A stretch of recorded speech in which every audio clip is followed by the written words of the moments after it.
I've been driving semi-trucks for a living for about 15 years now.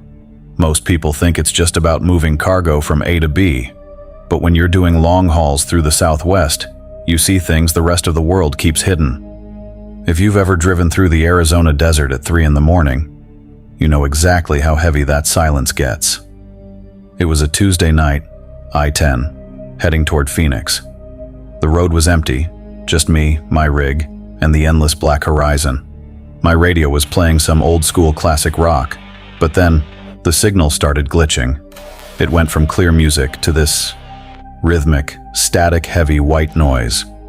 I reached over to dial it out, but that's when a voice cut through the static. It was a little girl. She was singing a nursery rhyme, but something was off. The melody was warped, like it was being played on a broken record. She was singing, 6 feet down, under the sand, Daddy's gone, and took my hand. My stomach dropped. I tried to change the channel, but every single station, the news, the talk radio, the weather, it was all her, just that same haunting nursery rhyme. Then the singing stopped abruptly. The cabin went dead silent for a second before she whispered, "Turn around, Mark." My name is Mark. And hearing it there, in the middle of a deserted highway, it felt like the air had been sucked out of the truck. I slammed on the brakes, my heart hammering against my ribs like a trapped bird. I scanned the road behind me. Nothing. Just empty asphalt. But then, I looked in my side mirror, and my blood turned to ice. About 50 yards back, in the middle of the highway, stood a man. He was holding a shovel. In the moonlight, I could see he was covered in dry, cracked desert mud. He looked like he'd crawled out of a fresh grave. He didn't walk toward me. He sprinted. He was running with this unnatural, animal-like speed, keeping pace with my truck, even as I floored the accelerator. He was getting closer and closer, his face twisted in this horrific, silent scream. As he pulled up alongside my cab, I looked out the window expecting him to be looking at me. He wasn't. His eyes were locked on my empty passenger seat. He leaned toward the glass, his mouth moving as he mouthed the words, "She's mine." And then, just like that, he vanished into the darkness.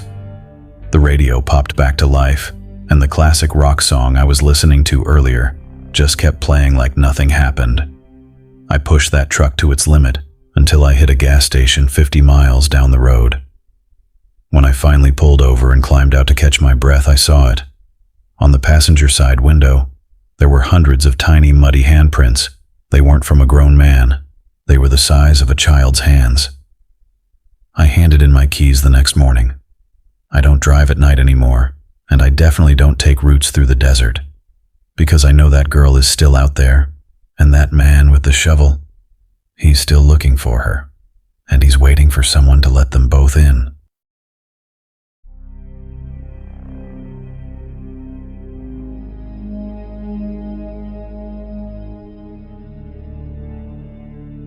If you ever go hiking in the Appalachians, and you find a cabin that isn't on the map, do not go inside. 2 years ago, my buddy Tyler and I were backpacking through the deep woods of West Virginia. We lost the trail as the sun was dipping below the horizon. Just as panic started to set in, we saw it, a small gray cabin tucked between 2 ancient oaks. There was no smoke in the chimney, but the front door was wide open. We were exhausted, so we decided to camp inside for the night. The place smelled like old paper and copper. As I was setting up my sleeping bag, I noticed something weird. The cabin had no windows, none at all. Around midnight, Tyler woke me up. He was white as a sheet. "Do you hear that?" he whispered. I listened. It was a humming sound, low, rhythmic, like 100 voices chanting underground. It was coming from beneath the floorboards. Suddenly the front door, the only way out, slammed shut with a force that shook the walls. I ran to it, but there was no handle, no lock, just smooth wood. Then, the floorboards in the center of the room began to slide open. Something started to crawl out. It wasn't human. It was long, pale, and moved like an insect. It didn't have eyes, but it turned its head toward Tyler and made a sound like a crying baby. We didn't think. We threw ourselves against the wooden wall, kicking and punching until a plank snapped. We squeezed through the gap and ran until our lungs burned. When we made it back to the ranger station the next morning, they told us there are no cabins in that sector. They said people have been disappearing there for decades. I still have the scars on my hands from that wood. And sometimes when it's quiet, I still hear that humming.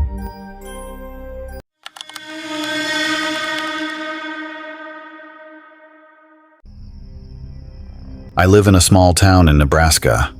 The kind of place where everyone knows your name, but nobody hears you scream. My house is surrounded by miles of cornfields. Last October, I started noticing something off. Every night, exactly at midnight, the motion sensor lights in my backyard would kick on. I'd look out the window, but the fields were silent, just rows and rows of corn swaying in the wind. I figured it was just a deer, or maybe the wind tripping the sensor. But on the fourth night, I saw him. A man, or at least something shaped like a man, was standing at the very edge of the light. He was wearing a tattered yellow raincoat, in the middle of a dry spell. He wasn't moving. He was just staring at my back door. I grabbed my shotgun and yelled through the glass, "I'm calling the cops!" He didn't flinch. He just slowly, very slowly, raised a hand and pointed at the roof of my house. I didn't look up. I ran to the phone to dial 911. While I was talking to the operator, I heard it. Something was walking on my roof. When the police arrived 10 minutes later, the man in the raincoat was gone. But they found something that still keeps me awake. On my roof, right above my bedroom, there was a pile of small carved wooden dolls, all of them looking exactly like me. And the scariest part? One of the dolls was missing its head. The police never found him. But every time it rains, I hear that same thumping on the roof, and I know he's still looking for his doll.